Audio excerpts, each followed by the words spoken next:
Hello and welcome to the second installment of a special series of interviews recorded as part of Intellect's In Conversation podcast. These episodes focus on contemporary general practice, and the series is brought to you in collaboration with two practicing GPs, Doctors Rupal Shah and Jens Foell. Rupal and Jens are the authors of Intellect's sensational new volume, Fighting for the Soul of General Practice, The Algorithm Will See You Now, a book which discusses themes affecting general practice, including industrialization versus craftsmanship, the effect of protocol, and the breakdown of relational care.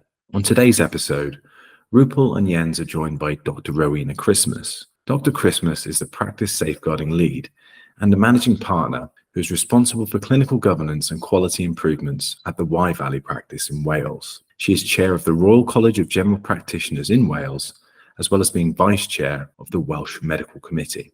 The focus of this episode is trust and the therapeutic alliance in general practice. Thank you for listening. We hope you enjoy this episode.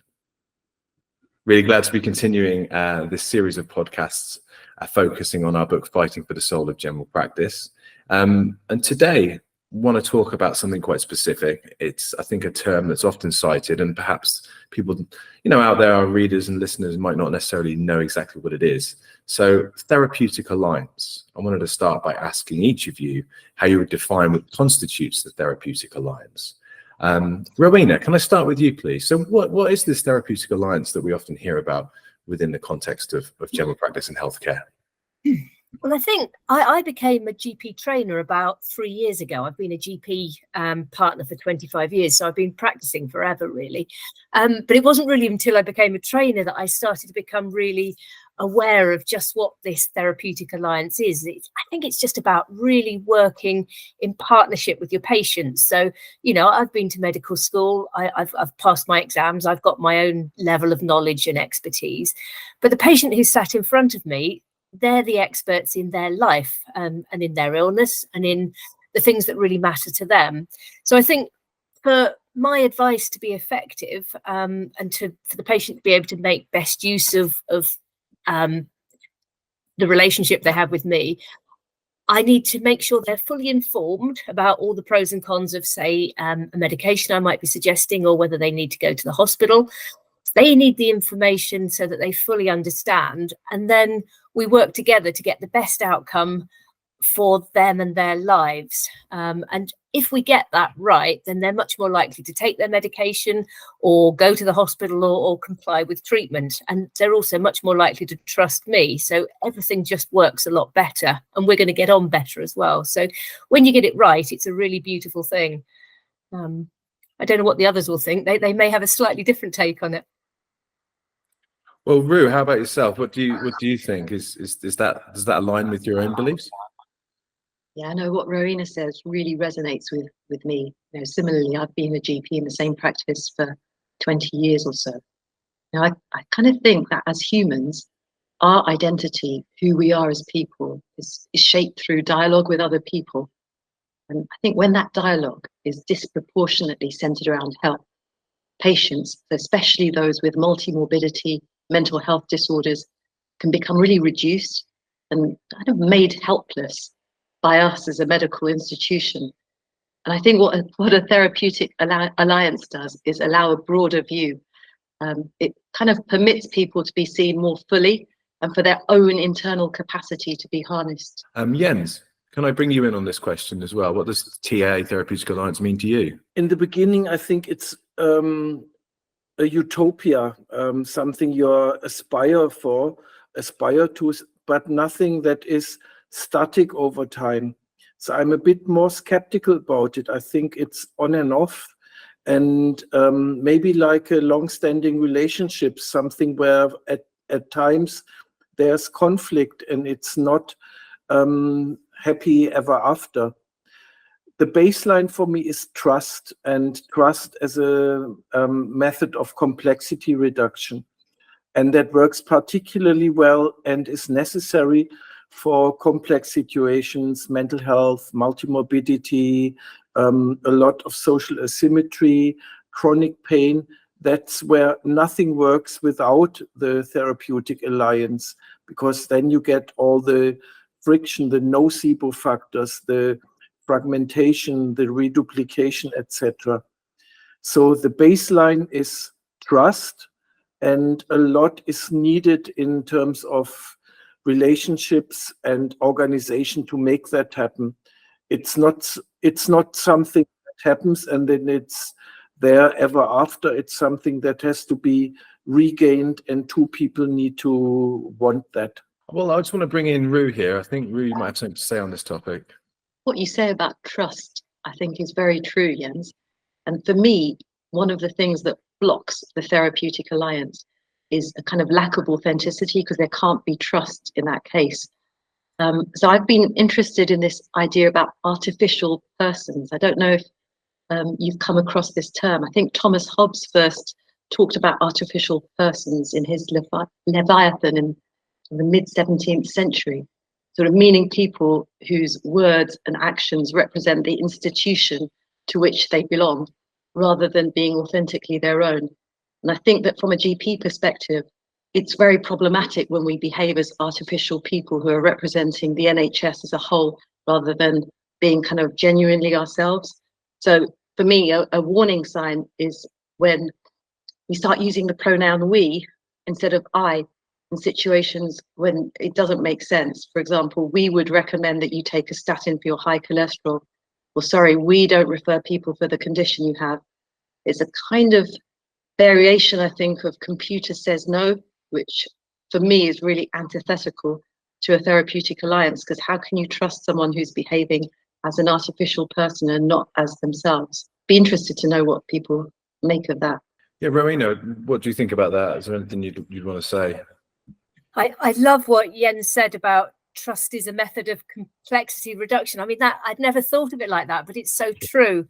And somebody said to me once, trust comes on foot but leaves on horseback. And you know, we are constantly holding this fragile connection with our patients. And I've found that I always say to the students, you know, whatever you do, be absolutely honest. You know, if you're suggesting a different medication because it's a little bit cheaper for the NHS, for heaven's sake, don't dress that up as it's you know, the same thing. And you know, be completely frank. And people tend to be happy with that. You know, they'll often choose a cheaper product in the supermarket, and if it doesn't taste as good, they won't try it again. And if you can be honest and say, you know, if it doesn't work, we'll go back to the original, people are with you. Whereas if you try and, you know, fob them off, people are super smart. You know, they can see through anything like that. And Ru's saying, you know, don't say we. You are you know, an independent clinician working for yourself. You're absolutely right. As soon as they think you're just doing what the health board or whatever organization sort of leads you is telling you to do, you've lost, really. And we had that with the COVID vaccination. You know, there was a lot of sense from some patients that we were in some sort of groupthink government body saying you must do this. And if you can get back to that sort of, I'm here and I'm on your side and I'm your GP, have been for years, I think this is the best thing to do. You can sometimes cut through that sort of fear and get to a sort of therapeutic alliance that is so productive. Where did this this language, this we, come from then? Has that just happened sort of organically, or has that been from the top down kind of thing? Because it sounds like it's a bit about semantics, language, and how we define things. May I chip in at that point? Please. I observe it as a teacher educator for quite some time, at first with the students. And I thought, where's this we coming from? We do this, we do that. And who is this we? Is it a kind of millions of pixeled army of young doctors who always would do the same, and then you feel safe because you are surrounded by like-minded people? Or is it the dominance of protocol, which now a whole generation grew up with it in medical school, going through OSCEs, where we do this and that, and there's always a right and a wrong. And now you come out at the other side of a life where you get constantly assessed, you are constantly following rules. And if you're following rules and we are following the rules, then you are safe. And a little bit that protects you from the risk of not conforming with it, and from making individual arrangements with patients. And that is a risk because you're not there all the time. The system needs artificial people that would say, if you're an artificial person, job done, I should be so happy. The only problem is that is not good enough for dealing with real people with emotions, families, and so forth. So you need to be a cyborg, maybe half an artificial person, half a person who is able to make individual relationships and contracts, which is exactly what GPs do. Patient allegedly in the center, I doubt that. The protocol is in charge, but you have to, as a street level bureaucrat, straddle between where do I align with the organization, the protocols, also the money. If people go on this and that, you get a premium and you get paid for it. Or do I align with a patient who disagrees and so forth? So there's a lot of ethical aligning and prioritizing conflict in this journey from face to face to side. And Rowena, I believe you've got your hand up here. Would you like to say something on this topic? I agree with you, Jens, but at the same time, a protocol is just a protocol. You know, so long as we can justify deviating from it, and you know, in this litigious world, we when we deviate, we have to put loads of documentation down to justify why. But it would be a sad situation if we felt we were so locked into the sort of cyborg, we've got to follow the protocol. It would be a miserable job being a GP if you didn't have a little bit of flexibility and able to focus on the patient in front of you and what works best for them, because very often the protocol isn't exactly what that patient specifically needs. Well, adding on to this and this notion of we in this topic as well, one of the questions I did want to ask was, with there being large multi-professional teams and the kind of the erosion of the traditional GP, or I think people at least have a sense of that this family GP, this idea, this concept has been eroded over the years. Is it actually possible for a patient to have a therapeutic alliance with a broader organization or a group of clinicians in this kind of modern multi-professional team environment that you're all working in, or is that simply just, you know, a non-starter? Ru, why don't you tell me about that? How do you feel about this one? I think, James, it depends on trust, as Jens has pointed out. And so I think the culture of the practice, for example, is really important here. I think if you have a culture where you know, patient-centeredness is not is important to create meaning with patients, where meaning is kind of embedded, you know, I think you probably can have a therapeutic alliance with a team of people if the team is aligned. I think the team has to be aligned in their own values. Can I bring one of you, Rowena, Jens? Would either of you like to comment on this too? Rowena, please. Yeah, I think Ru's absolutely on the money with the team has to be aligned. And actually, I think if the team is aligned, you know, if you're a really good, collaborative, cohesive team where you know everybody's going to do a good job and do the best for their patients. Actually, I think in that situation, the therapeutic alliance between the team and the patient can be enhanced and even better than if it's just constant GP always available and the patient. Because just like if you're in a meeting and you've got people around the table, different sexes, different religions, different colours, you know, you're bringing far more to the conversation, far more depth and understanding. So I know our district nurses or our Macmillan nurses will have huge amounts of knowledge that I don't have so much. So if they're all part of that team, the patient's actually getting a better job having a bit of each of us, and we're all talking to each other and making sure that we know what's going on, than if they only ever see me. So I think it can be a winner, but as Ru has said, if you're not all talking, it's not going to work. And certainly if you don't trust each other as team members and you don't know for certain that somebody's going to do what they say, everything will then fall apart. And I think increasingly in our very hard-pressed environment, that's what's happening to some teams, Can I bring breakfast at that point? I come from a rehab background in Germany, and we didn't have as such a multidisciplinary team, action points, meetings. It was not that structured, but what made us a very functioning, well-organized team is that we had breakfast together every day, gossiping about the patient, making notes what we were doing, and that made us a caring team, more by the invisible trust we had into each other's. And that is something I'm longing a lot in primary care. It's very, very difficult to create, but you know when it's there, but you know even more when it's not there. And yes, patients can relate to the team. Of course, they would say a person, but the person is never alone. No man is an island.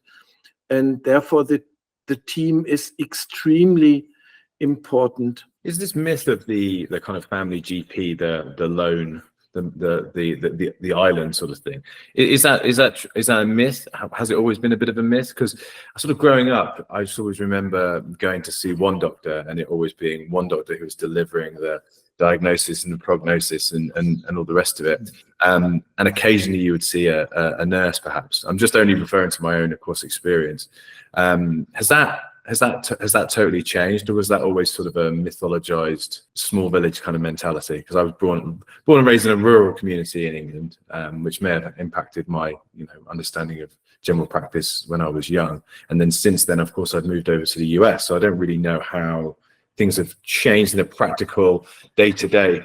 But is this kind of this mythologized GP of the past a thing that exists or ever did exist? Is it reductive to think about GPs in that way, or has it always been more of a team dynamic anyway? I mean, it depends where you are in the country. I have to say, in my own practice, that's very much what you've got, and there will be, all the people in my locality, if they think of a GP, they'll probably think of me, and that's who they've seen, which is fantastic for me. Probably not bad for them, But I think that's increasingly unusual. I think Jens may well have that up in North Wales. I don't know about you, Ru, what your practice is like, but there's increasingly practices are struggling to be, one or two doctors only, and there's a lot of mergers, and there seems to be a sort of government push for bigger is better, which I wouldn't necessarily agree with. So there will be many, many people in the UK who will never have experience that one doctor that they think of when they think of their GP, which I think is a bit of a shame. Yeah, no, I think that's right. In London, where I work, there's a very transient population anyway. We're a big practice. And so I think really it is a myth. I do have a cohort of patients who mostly see me when they can. But really, I'd say of the 14,500 patients who are registered with us, not that many of them would think of one particular GP as their own doctor, which I think is a shame, that that's the reality. I think from a hospital perspective is certainly a myth. Back to GP, nobody will write a discharge letter thinking you go to a very diverse organization that is fragmented and it has lots of other disciplines, lots of creatures with clipped wings whose actions need to be rubber stamped by somebody else who didn't deal with the case. Nobody will say that. So everybody assumes there's this mythological figure, a GP who does home visits, has always time to do home visits. Can you do this? Can you do that? Has always time to titrate medication up, do ECGs, and so forth. So in this sense, it is a mythical, endless loving, endless capacitous figure, and not an overstretched organization. Nobody would say A&E, back to A&E, thinking A&E will do that. So A&E is allowed to be impersonal and overwhelmed, but a GP is a person who has to do something and who does background work. As an industry, I think there's extreme heterogeneity amongst the country, from 40,000 or 90,000 people organization to single-handed GPs who might be in an impoverished part of Bristol or London, or island doctors, group practices, but you cannot assume that there is an 8-session, 10-session plus a home visit doctor who is enmeshed in the community. That is probably a figure from the past. Well, thank you all for those answers around this idea of therapeutic alliance. Just, I guess, finally on this topic, do you think it, as a term, as a way of thinking, it's practical and useful? Do you like it as a way of thinking? Do you see it having an important place in the future in terms of conversations around general practice? Yeah, I absolutely do. And I think I said at the beginning, it's one of the things I talk an awful lot to my medical students or foundation year doctors or GP trainees all the way through. You are more effective as a doctor if you can win that trust early on. And that's what we want, isn't it? We want to spend our time usefully, and if you've got your patients' trust and they understand the pros and cons of the decisions they're making, it's much better for them, and it's probably much more cost effective for the NHS as well, which is really important because there's a finite amount of money and we need to really make sure that we spend it wisely. So if we refer somebody for a procedure that they never wanted in the first place, that's doing nobody any favors, really. So yeah, I'm a big fan. I think it's the sort of bedrock of what I am as a GP, I think. So not smoke and mirrors, but a really practical way of thinking by the sounds of it. Yeah, I'm going to be optimistic, and I think that maybe the therapeutic alliance, how we defined it, will become more and more important in the next 10 years, for example.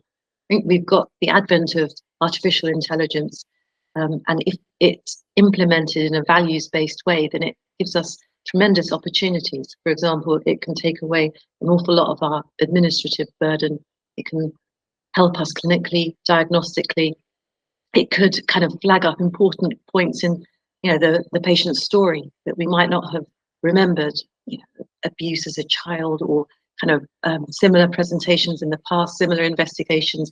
There's an awful lot of potential there that will free up time potentially for us to really try to engage with our patients, to try and understand their context, what matters to them, where they would like to be, because I don't think we're very good at doing that now. I think we can be quite reductionist because of this, I suppose, craving for safety and certainty where it can't exist. We end up as a profession, I'm using the word we deliberately, meaning us as GPs, create harm by being reductionist, by following the protocol, by trying to be safe and disregarding our patients, what they want, what they need, what they're expecting. So I think, and I hope that the role for the Therapeutic Alliance will become a more important part of our work as GPs, in 10 years' time. Right now, I'm remarkably optimistic with technology. For example, one platform allows me to interact directly with the patient after the blood results. So there are a lot of, let's say, chat functions where one's trust is there and you're standing on the shoulders of giants. It's very, very nice to have both the ultra long and the ultra brief relationship. And I think that is necessary to deal with such complex situations. You need basic trust. You need to know the family, the location. Otherwise, it's extremely ridiculous what you're doing. And alienation is kicking in. You feel part of a horrible machinery. You check in and out, but that doesn't make anybody happy in the healing, helping profession that we are. Well, thank you each for those answers. I think that's really useful, sort of investigating this idea of therapeutic alliance, which was a new kind of concept to me. So thank you all. But I do have one sort of last question I'd like to put to each of you today, which kind of leads on from something that Ruth said momentarily ago, really. Looking at the next 10 years, what will the role or the purpose of the GP become? That's a huge question, really. I'm going to be optimistic, despite the fact that studies give us terrible statistics sort of suggesting that 48% of GPs don't see themselves still in the profession in the next 5 years. So we've currently got a real workforce workload crisis, and my gut feeling is it's only going to get worse. But despite that, we absolutely have to turn it around, because we've got an aging population, people living with increasingly complex, multiple sort of different forms of ill health that we are absolutely best placed to support them with. Right at the moment, we've got more people of working age not working because of ill health than we've ever had before. You know, there are really worrying things going on that we need very good community care to support our patients with. We've got to invest in the community, or the NHS is going to run out of steam, and it's not going to be sustainable. So I think if we can convince the people that make the policies and pay the money that we need to invest in the community, the whole multidisciplinary team in the community. So GPs, yes, our whole fantastic multidisciplinary teams, and district nurses, and health visitors, all of those people, then we will take the pressure off secondary care. We'll work on prevention. Everything will get a bit better. I pray that's where we're going to go. Talking to sort of young GPs, there's a terrifying sort of tendency for some of them not to be completely averse to the idea of private practice, which just makes my blood go cold, really. It feels a terrible prospect, because the health inequality problem, if we go down that route, is just going to get even worse than it is at the moment. So I hope we can convince the policymakers that the community is where investment is needed. And if that happens, I think we will be thriving in 10 years' time. Well, thank you for an optimistic and succinct answer to what was a rather tricky question, but I think that's really useful kind of food for thought there. Thank you, Rowena. And Jens, could I have your take on this? What's the future of the GP's role looking like? I really don't know. I think I'm like Don Quixote fighting the windmills, or something ridiculous driven by values and stubbornness, but I'm not sure whether that's a good political analysis. My feeling is that whoever works in primary care has to be very, very, very closely aligned with the carers, and the carers need to be better paid, financially better supported, also in terms of their status and their background, and then I think we have a chance. General practice is well placed to address this, because general practice has always been very flexible, adaptive, and I'm positive about that. Thanks, Jens. Again, I'm glad to have another optimistic answer. Ru, can I get your take on this too, please? The future could go either way, and it depends on what we determine for ourselves as a profession. I think we really need to have these conversations within our profession that I don't think we're having at the moment. What do we want to be? Do we want to be transactional kind of chatbot type doctors who are just providing information? Because that could happen, if that's what we decide as a profession. Or do we want the profession to be about proper engagement, authentic engagement with our patients, meaning making, nuance, personalized care? And what are the factors that need to change to enable that? Because there are structural things that would need to change. The culture would need to change. So I think it depends if we're brave enough and willing to have that conversation. Thank you. And thank you each for those answers and for your time today. Rowena, thank you so much for joining us today. Really appreciate the time. And as I say, this is part of a broader series of podcasts that we will be continuing to produce throughout this year with my colleagues here, Jens and Ru. So thank you again for your time and for your contributions. And again, I'd just like to ask everyone to check out the book Fighting for the Soul of General Practice, which is of course now available to purchase from intellectbooks.com or from all good bookshops. Thank you again for your time. Wonderful to see you all today. Cheers. Thank you all. It's been a real pleasure.